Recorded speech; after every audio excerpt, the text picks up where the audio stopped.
This is what I'm feeling like. Da, da, da, da. Let me tell you what I'm feeling like. Da, da, da, da. Yo, what up though, people? Like to welcome you back to the Keep It a C-Note podcast. As always, I am your boy Brown. Shout out to everybody that's tuned in. If this your first time tuning in, salute to you. Please do me a favor, make sure you hit the sub button. Everybody that's tuned in, please make sure you hit the like button. Make sure you hit the bell so you can stay notified when we drop new content. Don't be afraid to leave a comment. If you agree with something, you disagree with something, you want to correct me on something, or if you just want to call me a Oouuber, let me know in the comments. Just make sure you keep it a C-Note. And please share this video with someone that likes to talk sports and entertainment just like you so that we can all talk that talk together. Funniest thing I've seen so far this week, the soap opera continues, starring Damian Lillard and the Portland Trail Blazers.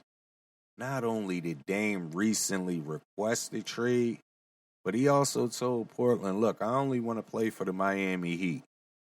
There's even rumors floating around that his agents have contacted other teams and told them, listen, don't even think about trading for Dame, because Dame only wants to be in South Beach.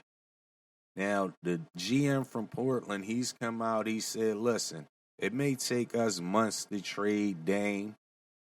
We're going to do what's in the best interest of our team and not what's in the best interest of Damian Lillard. So that means we don't want Tyler Hero.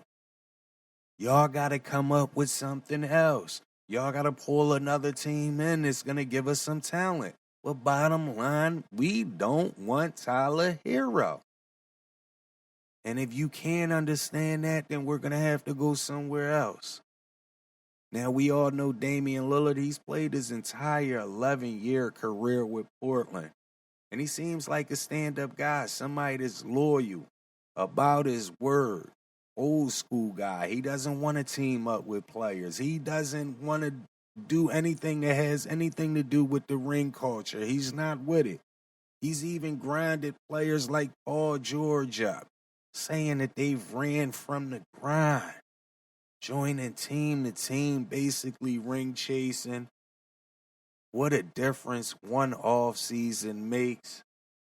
Now you got Damian Lillard wanting to be traded to the team that just lost in the NBA Finals. What in the Kevin Durant is going on? But Damian Lillard is a perfect example of a real-life situation.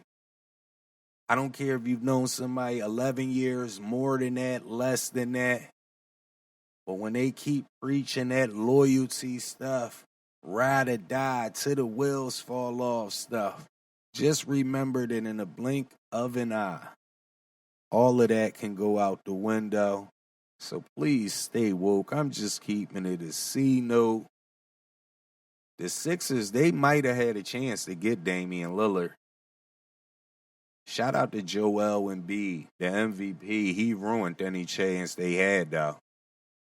After him and James Harden disappeared in Game 7 against the Boston Celtics in Round 2 of the NBA playoffs, when he got interviewed at the end of the game, instead of saying, look, I got to be better, I disappeared, I keep having these moments where I just disappear. Me and James Harden, we was fighting to see who was going to be Casper the Ghost in Game 7. Instead of saying any of that, he threw his teammates under the bus. And once I seen Dame retweet that with a quote that said, I knew any chance the Sixers had of getting Damian Lillard, that went right out the window. So thank you, Joel Embiid, a.k.a. the reigning MVP, a.k.a. the process. You definitely know how to ruin a situation in Philly. I'm just keeping it a C-Note. NBA Summer League is in full effect. It's a lot of hype surrounding the rookies. but there's no hype bigger than the Victor Wembanyama hype. They're saying this kid is the greatest prospect of all time. He's the next face of the NBA, generational talent. And after 2 games in the Summer League, the Spurs have decided to sit him down, saying they want to rest him for the NBA season. There's a lot of debates about them first 2 games. He did average 18 points, but don't let them numbers fool you. In the first game, he had 9 points, 8 rebounds, 3 assists, 5 blocks. He looked horrible. The second game, he kind of bounced back, 27, 12 rebounds, 3 blocks. I just want to know what's your take after seeing Victor Wembanyama play in the Summer League for 2 games. Can you take anything away from that? Yes, no. Keep it a C note. Let me know. Now, I know it's been a lot of talk. I'm hearing some guys say, oh, he just had a long season over in his country or the league he played in. I'm hearing some people say he got to get acclimated to the game over here and the speed of the game. I'm hearing some people like Cousin Reek just saying, dude is going to be a bust. So, I don't know how y'all take it, but I recently said on the episode, because of the NBA defense, he should be a generational talent. But after watching him in them 2 Summer League games, now don't get me wrong, Summer League can't tell you nothing really, but it can tell you some things really, if you understand what I'm saying. Listen, I've seen Victor Wembanyama in them 2 games. He's been pushed around by centers, forwards, and guards. The worst part about it is most of them guys that he's playing against in the Summer League won't make an NBA roster. So it just worries me to see him playing against NBA talent. He's going to get dominated every night. That kid is slimmer than Jim. And he don't look as athletic as I thought he was when he's playing against other athletic guys. Listen, I'm hoping the kid don't be a generational bust because everybody's talking generational talent, but pause, he could be a generational bust. I'm hoping that's not the case, but again, anything's possible. And for some strange reason, this kid gives me Skal Labissiere vibes. I don't know if y'all know who Skal Labissiere was, but a couple years ago, he was a hyped-up kid as a high school prospect. He played 1 year at Kentucky, looked horrible in Kentucky, dropped down the draft board, went to Sacramento. I don't even know where Skal Labissiere is at now. Has anybody seen Skal Labissiere? I hope I got this wrong, but watching Victor Wembanyama, he gives me Skal Labissiere vibes. Do you agree with that? Should you call me a Uber? Keep it a C note. Let me know. Another guy that's been hyped up in the Summer League is Chet Holmgren. We know he missed his rookie season. He's back. He's averaging about 14 points. What's your thoughts on Chet Holmgren? Do you think that he will succeed in the NBA? Do you think he'll bounce back from the injury? Yes, no, keep it a C, no, let me know. Right now, I'm going to go on the record and say I think Chet will be better than Victor Wembanyama in the NBA. And I'm not saying Chet is going to be that guy because I don't think he'll be the face of the NBA either. But I do think that he'll be better than Victor Wembanyama. First of all, he's playing on a way better team where Chet could just fall in line, stay out the way, play defense, grab rebounds, score here and there, take over if need be. Victor is coming to a team, no disrespect to dudes like Keldon Johnson and all that, but he's coming over there with nobody really. And he's got all his hype, so everybody's going to want to go at him and lock him down every night. I don't know. I just think Chet Holmgren will get into a smoother mix. And I always tell Vito, sometimes the way you start in the NBA really shows your path. Most of them guys that fall off early don't do good early. They don't bounce back. You got a couple good stories, But for the most part, if you dud out, you dud out. And I hate to see Victor Wembanyama playing against Skylar Bissiere in a couple years. Wherever he's at, they could be there together. But again, I believe Chet Holmgren will have a better NBA career than Victor Wembanyama. Do you agree with me? Should you call me a Oouuber? Keep it a C-No. Let me know. Since we're talking Chet Holmgren, shout out to OKC scouting team and to their general manager, Sam Presti. Sam and them, they might be Sam might be the best GM in the league, or they might have the best scouting team in the league. These guys come up with all type of draft picks, and it seemed like they don't miss on none of their draft picks. I mean, I know Shea wasn't drafted there, but he was a good trade. You got Giddey, you got Jalen, you got Chet now, you got the boy Dortz. Like, they got some pieces over there. I'm surprised ain't nobody calling OKC trying to get some of that young talent off of their team. Because they are really good at scouting. So shout out again, Sam Presti, OKC Thunder, scouting team. Y'all be doing the damn thing. Also, shout out Jabari Smith. And shout out Keegan Murray. Because both of these guys are high draft picks from last year who came back to play in the Summer League for a second time. And both of them guys are dominating like they should dominate. To me, I think if you're a high draft pick in the NBA and you come back for a second Summer League, you should dominate. You definitely should dominate. If not, that might be signs that you should be playing somewhere with Skylar Bissiere. And I'm not trying to make him the butt of my jokes. I'm just keeping it a C-note. Jabari Smith, he didn't have such a good rookie season. Came on at the end of the year, pause. But Summer League so far, he's got a game-winning buzzer beater. He also got like a 38-point game. Keegan Murray, he's putting up numbers straight out playing in the playoffs. Where he came on at the end of the season and in the playoffs, he was a walking three-point buckets. And shout out to both of them guys for even stepping up and competing in the Summer League again and dominating like they should be dominating. I'm just keeping it a C-note. Listen, we're talking basketball. I recently did my top 10 centers of all time for the NBA. We had a lot of feedback about that.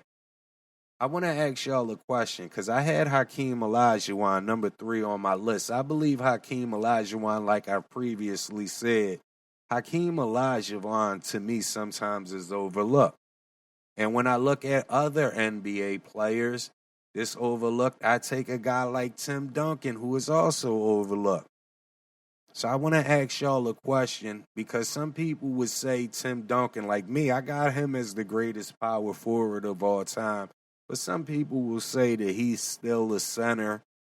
So I don't got him on my center list, but I do got him number 1 at power forward. I want to ask you this, though. You're a GM for a team right now, and you got young Hakeem Olajuwon on the board, young Tim Duncan on the board. We know what their resumes became. Who you drafting? Keep it a C-note. Let me know. And to me, this is a tough one because Hakeem Olajuwon gets busy, and he's won Defensive Player of the Year. He's won rebounding titles, got 2 chips. But Mr. Big Fundamental Kid over here, he got 5 chips, 3 Finals MVPs, 2 MVPs. He's made like 15 All-NBA teams. It's a tough one for me, but I'm going to keep it a C-note. I'm taking Tim Duncan. Just because Tim Duncan is the greatest power forward of all time, and Hakeem is he's not top 2 on my centers list. But I'm taking Duncan. Duncan has 5 rings, and I get it. Olajuwon may be a little bit better on defense, but I'm still taking Mr. Fundamental. Like, let's just look at it like this, because I was talking to my guys this weekend, And I was like, this is what the NBA does. Like, Tim Duncan, fundamentally sound. We don't really have that in today's NBA. Not too many big men are fundamentally sound, but Tim Duncan was.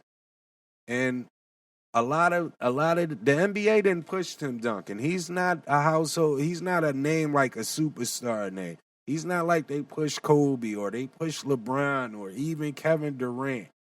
And to me, I just felt as though it had to do with the lack of excitement that his game brings. He's not dunking on people. He's not shooting a bunch of, just fundamentally sound.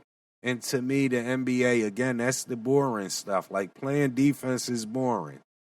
So that's why I think Tim Duncan gets overlooked. But I don't know. It's a tough one, but I'm taking Tim Duncan over Hakeem Olajuwon. And if we're putting Tim Duncan as a center, then I got him as maybe the second greatest center of all time. But I didn't know he would definitely be top 3. But again, I do have him as a power forward, number 1 on my list. But keep it a C note. You're a young GM, a wise GM. You got a young Hakeem Olajuwon on the board, young Tim Duncan on the board. It's your draft pick. Who you taking? Keep it a C note. Let me know. I want to say one thing real quick because this Keep It a C Note podcast has opened my eyes to some things.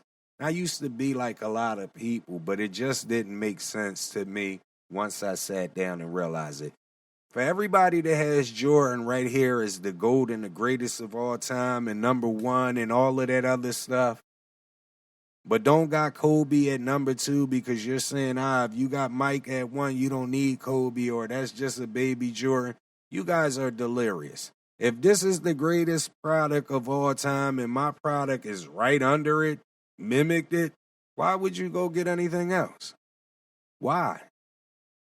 I mean, I don't see no rules that say, because Kobe emulated Jordan, he can't be the second greatest player. Or wherever Jordan is on your greatest of all time list, Kobe Bryant should be right under him. Pause. I know some people would put Kobe over Mike, but I'm saying it's just common sense. If Mike is the greatest, or wherever Mike is on your list, if you're saying that he's a baby Jordan and he has the rings, come on, what are we talking about? What we talking about now? Regular season MVPs? What we talking about? Because he won some with Shaq? Like, come on, we got to relax with all of that. Same dudes that say, he got 3 of his 5 rings with Shaq. I'll be like, nah, it's cool that he got 2, that LeBron got 2 rings with Wade and Bosh, and that he got another one with Kyrie and Love, and that he got another one with Anthony Davis. That's cool. But Kobe can't be up there because he won 3 rings with Shaq, or because he's a baby Jordan. This sounds ridiculous. Knock it off, would you? Please. Before I get out of here, I've done top 10 quarterbacks, top 10 running backs, top 10 wide receivers coming into the new NFL seasons. I'm going to keep it a C note. I couldn't give you top 10 tight ends. Pause. I got stuck after 6, so I'm going to just give you my top 5, and hopefully I don't take no flack for it. But here we go. Top 5 tight ends coming into the NFL season. At 5, I got T.J. Hawkinson. I know it might be a lot of talk. Why T.J. Hawkinson? Why this person? Why? Listen, T.J. Hawkinson get busy. He's my number 5. Number 4, I know this guy is coming off an injury, and he didn't do so good last year. But Darren Waller is the 4th best tight end right now in the league. Pause. I'm just keeping it a C note. At 3, I got Mark Andrews. He slipped on my list. Some of that had to do with Lamar Jackson's game slipping and being as though Mark Andrews was the only talent over there. So he's getting triple teamed and all of that. But he's number 3 on my list. Shout out to my guy Vito. Number 2 on my list, George Kittle. He didn't have the yards and all that, but he had the touchdowns. He broke out at the end of the season. He still can block. I think he's number 2.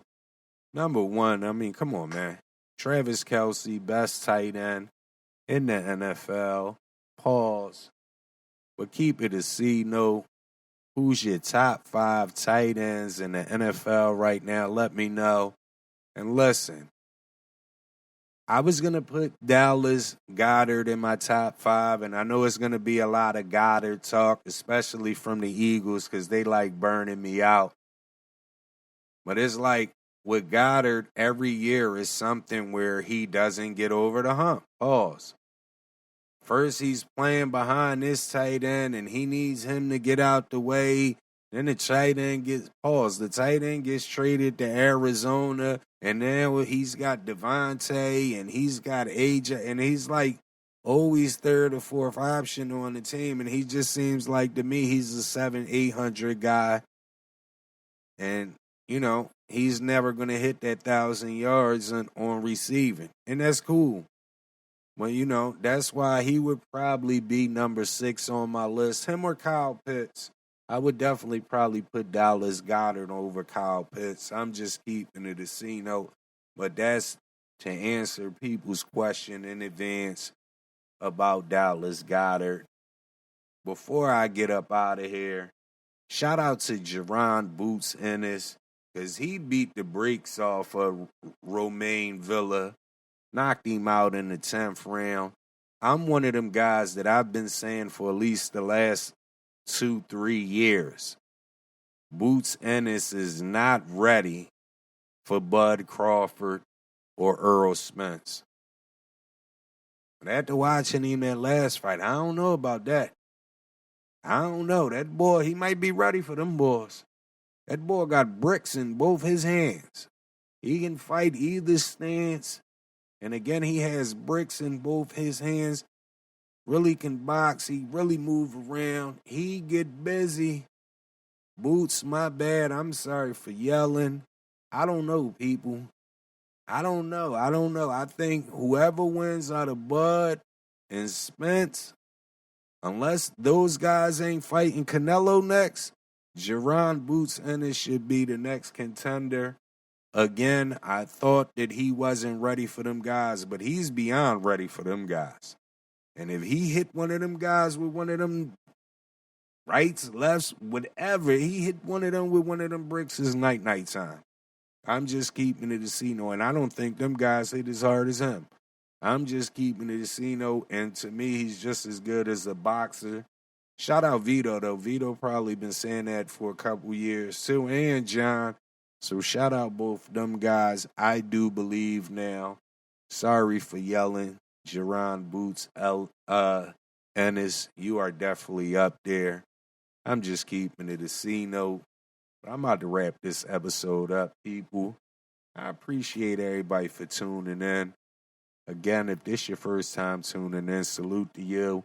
Please make sure you do me a favor. Make sure you hit the sub button. Everybody that's tuned in, please hit the like button. Make sure you hit the bell so you can stay notified when we drop new content. Don't be afraid to leave a comment if you agree with something, you disagree with something, you want to correct me on something, or if you just want to call me a Uber, let me know in the comments. Just make sure you keep it a C note. And please share this video with someone that likes to talk sports and entertainment just like you, so that we can all talk that talk together. As always, I am your boy Brown. Please tell a friend to tell a friend to tell a friend to tell everybody to keep it a C note. I holla at y'all. This is what I'm feeling like. Da, da, da, da. Let me tell you what I'm feeling like. Da, da, da.